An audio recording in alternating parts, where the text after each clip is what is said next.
Fala galera, beleza? Professor Erickson aqui na área. Vamos lá, dar continuidade no nosso ensino. Eu estou com a apostila do primeiro ano, primeira série do ensino médio. A gente vai lá em História 2, capítulo 5, a crise do Império Romano e a formação do sistema feudal. Beleza? Vamos lá, galera? Para entender a crise do Império Romano, a gente tem que compreender algumas revoltas que aconteceram nesse período, como as revoltas dos camponeses, que exigiam melhores condições da terra, né, para poder produzir, revolta dos donos das terras porque queriam mais escravos, né, e os plebeus, que exigiam poder político, né, mais participação política no Império. Todas essas ações levaram o Império Romano a sofrer uma fragilidade administrativa. Essa fragilidade administrativa fez com que o Império se dividisse em Império Romano do Oriente e Império Romano do Ocidente. O Império Romano do Ocidente, ele, mais frágil administrativamente, ele começou a sofrer algumas invasões. Invasões ao qual os romanos chamavam de invasões bárbaras, porque esses povos que vinham do norte da Europa, eles não tinham a mesma cultura romana, né? E por isso eles eram denominados bárbaros. Na verdade, esses povos eram de culturas germânicas, né? Que eram organizados em clãs, eram povos nômades que ficavam transitando em busca de terras férteis, né? Eles, quando chegavam em território, eles organizavam a sua cultura baseada na agricultura, né? Essa agricultura era um território, uma terra, era comunal. Tudo que era produzido era para todos, né? Era uma terra comum a todos. E as suas leis eram baseadas no costume. A sua religião era politeísta. Eles acreditavam em vários deuses, em várias divindades como representações da natureza. Inclusive tem a história do Thor, que é o deus do trovão, né? Que a gente vê nos filmes e em história em quadrinho hoje em dia. Um desses grupos germânicos que entraram no território romano era os francos, que com Clovis, né, que era um desses chefes de clã, ele organizou todos os clãs, unificou esses clãs e iniciou um reino.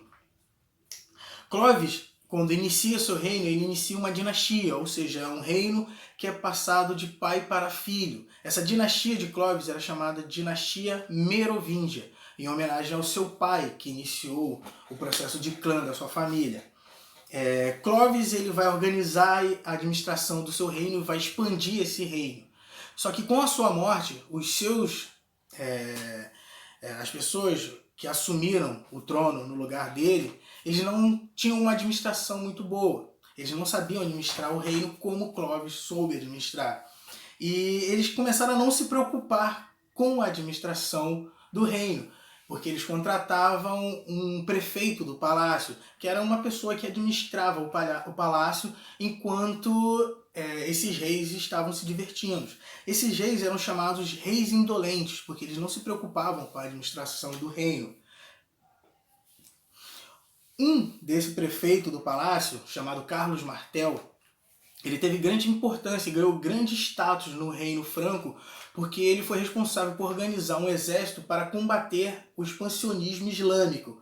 E Clovis, que já tinha se convertido ao cristianismo e transformado o cristianismo na religião principal do reino franco, eles iniciaram esse conflito que a gente vai ver mais para frente, que vai durar bastante tempo, que a gente vai ver nas cruzadas, né, que é a Guerra Santa entre cristãos e islâmicos. O filho de Carlos Martel também tinha bastante status dentro desse reino franco. Ele assumiu o cargo de prefeito do palácio com a morte do seu pai. E ele, com esse prestígio dentro do reino franco, ele organiza um golpe contra o último rei da dinastia Merovingia. E com o apoio da Igreja Católica, porque nesse período a Igreja Católica, que ficava em Roma, né, os estados italianos estavam sofrendo uma invasão de povos lombardos. E a Igreja Católica se uniu a Pepino o Breve, né, que era o filho de Carlos Martel, para poder expulsar os lombardos. E o pacto era qual? A Igreja Católica apoiaria Pepino o Breve no golpe contra o último rei merovingio, né? E Pepino expulsaria os lombardos, ajudaria no poder militar para expulsar os lombardos. E assim aconteceu. A guerra entre Pepino e os lombardos foi vencida por Pepino e ele expulsou os lombardos e a Igreja Católica apoiou o golpe de Pepino contra o rei merovingio. Pepino assume o reino franco e inicia uma nova dinastia, que é chamada Dinastia Carolíngia, em homenagem ao mais importante rei dessa dinastia, que era Carlos Magno.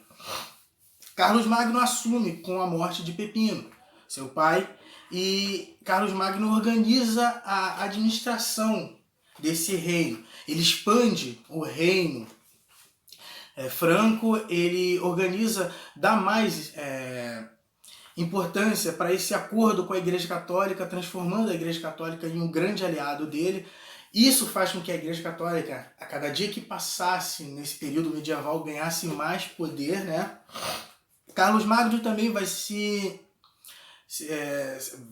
tentar organizar uma questão cultural no seu reino. Essa questão cultural vai ser chamada de Renascimento Carolígeno, pela preocupação de Carlos Magno em organizar a cultura, a educação e principalmente a religiosidade no seu reino.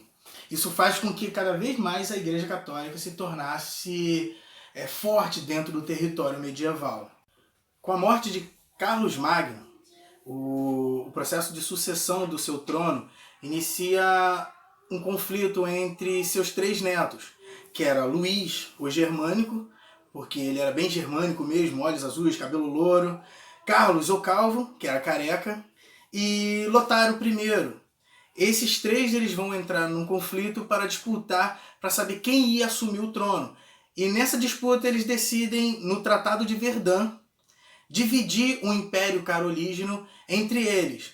Essa divisão, essa fragmentação desse Império Carolígeno vai levar à fragilidade do Império, que vai começar a sofrer invasões de outros povos bárbaros, né? Inicia uma guerra bárbara, e essa guerra entre povos bárbaros francos e povos bárbaros que vinham dominar o território franco vai desenvolver o que a gente conhece como feudalismo. Valeu, galera, até a próxima, pegando a apostila, fazendo exercício, vamos lá, valeu!